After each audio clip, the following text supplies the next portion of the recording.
Now we're going to talk about what the bees actually are. So I've said girl a lot when I talk about the bees. Primarily the bees that you see out foraging, those are all female. Okay.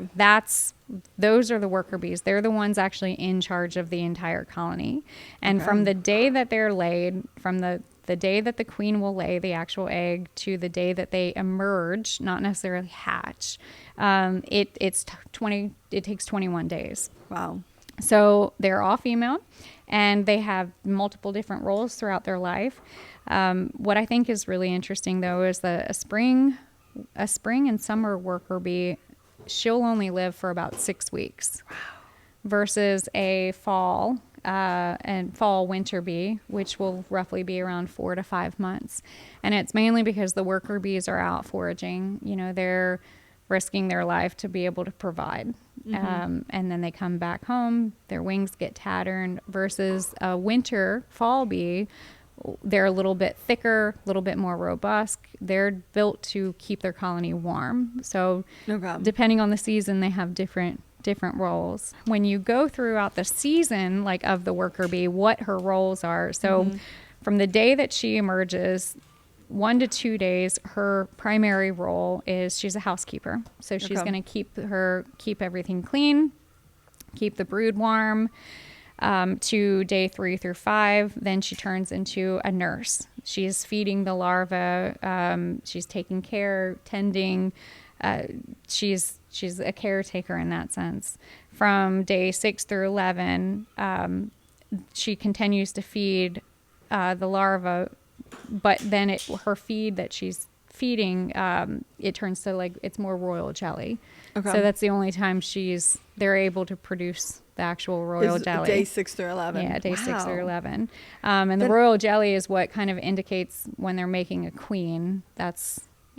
She's fed differently. It's pretty interesting. Day 12 through 17, then she's a builder. She's actually producing the wax, constructing the comb. Where's she producing the wax from? Her body? She secretes it. Yeah. Wow. Yeah. So she'll produce the wax, build everything, ripens the honey, and then she becomes also the undertaker, which is if any of the bees pass inside the colony, she will help clean and get them moving. Now, day 18 through 21, she'll turn into a guard. So she will protect the entire colony. So you'll see when you go in there'll be bees that are looking at you, and that's you're their own guard. And that's when they do their first real orientation flight. So they'll fly out of the colony, do this really cool spiral, type of flying, and then come back in. And that's how they figure out their navigation.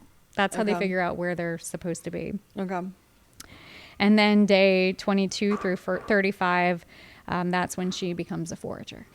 And then shortly after that, that's when she passes. So, but she's primarily finding. Such a short cycle. Yeah, it is. But that's what I mean. And I guess that includes the 21 days that she's growing. No. Well, egg to 21 days. So she'll be in a cell for the first 21 days. So. And then the 35 days, is that only 6 weeks? Yeah.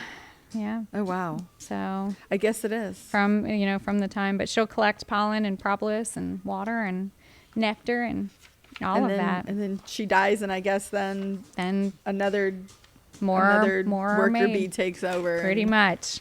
Now I spoke about the sweet boys.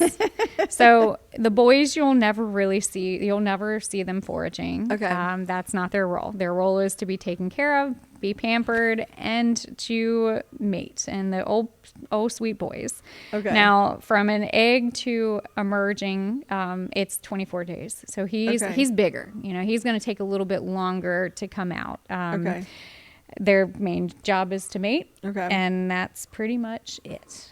As soon as they mate, they die, and then she cleans it up. Then they clean it up, and then the girls will keep the boys around until going into fall, and then after that, that's a resource they don't need. Okay, so they will get rid of the boys, which is unfortunate. But we do love the sweet boys. Now, the queen bee, the queen, this is what I think is remarkable.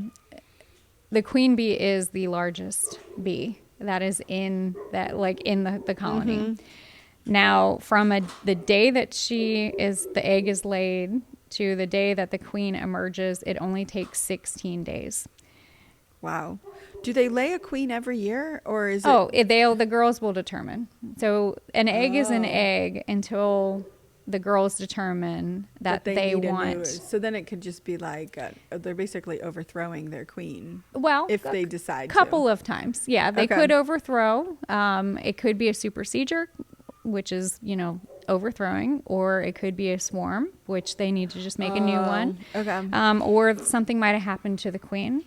And that's where it's like, more, it's an emergency, we better get it going. So as long as there is an egg, at least an egg between the first, within the first couple of days, they'll be able to make a new queen. Now, I've had some pretty crazy stories where we've had some rescues where we've lost a queen. Mm-hmm. We had a 40-foot colony it was a colony that we had to rescue that was 40 feet up into a tree. Mm-hmm. And we were hoping to lower that tree down.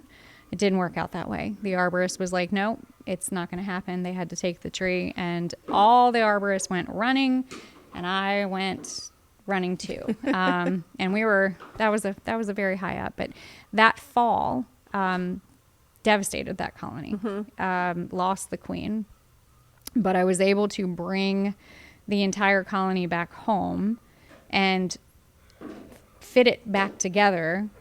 And within the 20 days, I gave them time. There was a new queen. Wow. So they know what they're doing if they have the right stuff. Okay. Now, her main job it's really the survival of the colony. If you don't have a queen and you don't have day-old egg, you're going to there's a problem.